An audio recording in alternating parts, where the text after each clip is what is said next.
You know what? I was gonna shoot a skit, pumping iron, imitating Ronnie Coleman, but my body looks so Pillsbury Dough-ish. I'm not even gonna attempt to do that shit.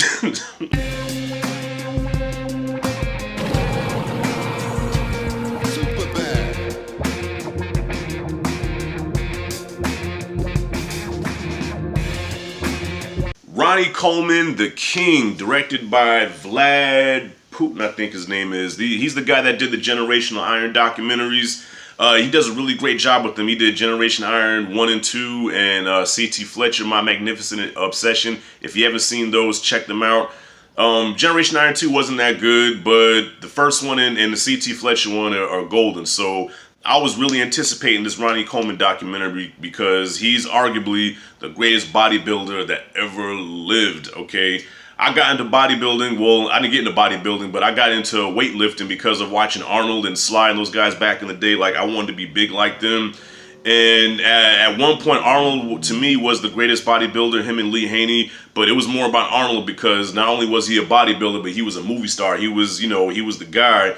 And then the 90s come around, and then you have monsters like Dorian Yates and Flex Wheeler, Paul Dillette. Like, those guys were monstrous. And then the late 90s, Ronnie Coleman hits the scene, comes out of nowhere, goes from placing 9th in the Olympia for like 5 years straight to all of a sudden this massive monster freak of nature, something that's drawn out of a comic book, comes in there and dominates the game for 8 straight Olympias. So this documentary chronicles his career, his beginnings, his career, and sadly his demise. Like, the documentary goes back and forth between how Ronnie Coleman is now and the glory days of Ronnie Coleman, and it was sad to watch. Like, this documentary I thought was really good, but also it's stuff that I've already known about him. Like, I've seen other Ronnie Coleman documentaries, so I learned nothing new about this, but it was still good to see him get the Generation Iron treatment. If you're new to bodybuilding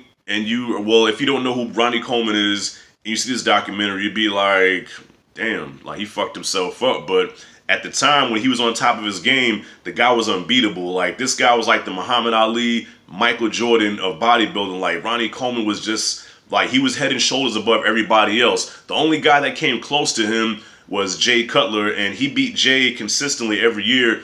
And like the documentary will show you, eventually Jay ended up dethroning Ronnie Coleman, but even he admitted he didn't beat the best Ronnie. Like, you know, at his peak, at his top, nobody could touch that dude. Not Arnold, not Lee Haney, not Dorian Yates. Nobody could touch that guy. The guy had muscles on top of muscles on top of muscles.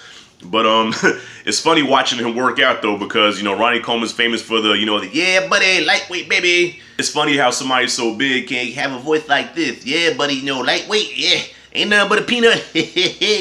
You know, it's just funny, kind of like how Mike Tyson's such a monster, but then you hear him talk, it's like, yeah, you know, I mean, I'm just gonna put his nose into his brain and just punch him into Bolivian. If you're new to bodybuilding and Ronnie Coleman, this documentary should be fascinating to you because the guy's story is amazing. He's a legend, and to watch his legendary workouts and the weight that he used and his crazy insane diet, like, it was just amazing. But like I said, I've seen a lot of his stuff before, so this was nothing new to me. But the documentary I thought was well put together. It was done really well.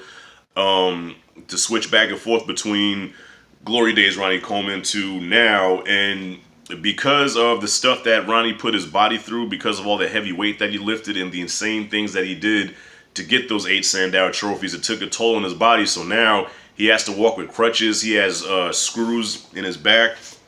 He has an artificial hip.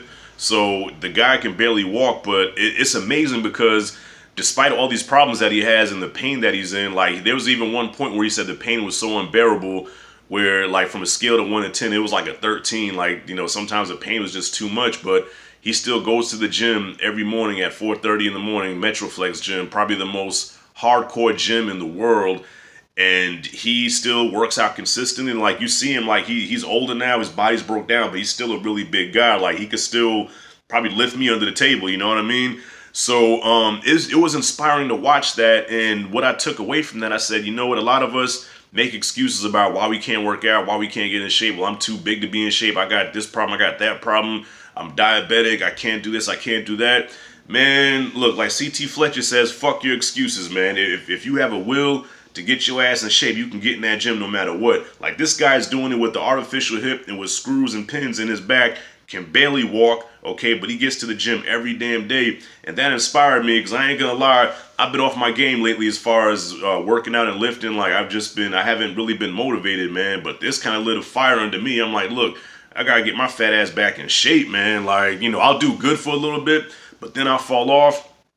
And after I watched the documentary, I actually looked at some old pictures of myself when I was in my best shape, and I wanted to cry. I can imagine what Ronnie felt when he watched this and he saw how he used to look compared to how he is now. Like, when you see yourself when you're like chiseled, and then you see yourself when you're like really out of shape, like, it's heartbreaking. Like, I was heartbroken when I saw myself. I said, oh my God, like, I was in shape. Like, I was cut, man. You know, I was more shredded than a julienne salad, man.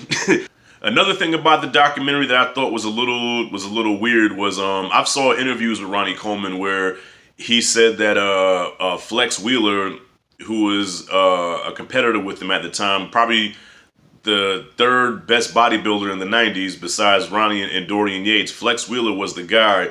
And Ronnie was losing a lot of those competitions, and Flex Wheeler at the time was winning all the competitions. And from the interview that I saw, he actually stepped to Flex and he was like, look, man, how are you winning all these shows, you know? And he said Flex introduced him to steroids. But I guess that's a topic bodybuilders don't like to talk about because it's taboo. You know, everybody knows that bodybuilders use it. Bodybuilders know that they use it, but they don't really like to talk about it. But Ronnie Coleman actually was transparent and said, no, Flex Wheeler introduced me to steroids. And then once he got a hold of the juice, he started winning those competitions. But in the documentary, he changed the story. He was like, he wanted to find out how he can win more competitions. So he went to Kevin Levrone, who was another big-time bodybuilder at the time. And Kevin Levrone introduced him to vodka. So he would drink vodka and coffee before a competition, and that's when he started winning. And I was like, okay. First you said Flex Wheeler was the one that helped you start winning competitions. Then Kevin Levrone introduced you to vodka. I don't know about that. Because, I mean, look at Ronnie if you look at Ronnie pre-Olympia, before he started winning, and then look at him when he won his first Olympia, big change, man.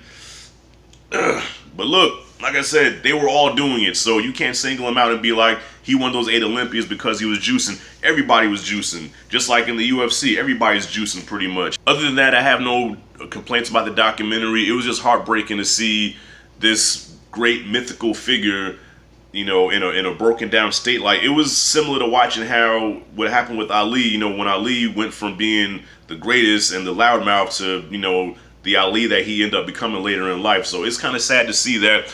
But it's also cool because Ronnie doesn't feel sorry for himself. Like, he's still living his best life. You know, the dude's driving a Rolls Royce, man. He's got a successful supplement line.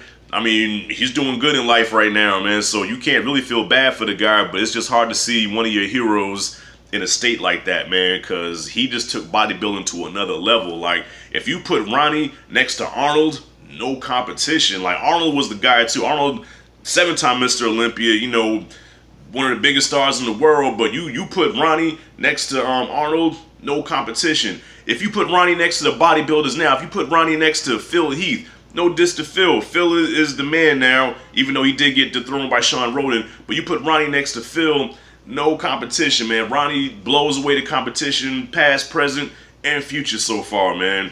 The guy, and that's why he is the king. Documentary-wise, I'm gonna give this a B+, just because, like I said, I knew most of the stuff that was in there. There was nothing new that I learned in this documentary about Ronnie, but it was put together really well. I thought they did a great job with it, and it was good to see Ronnie.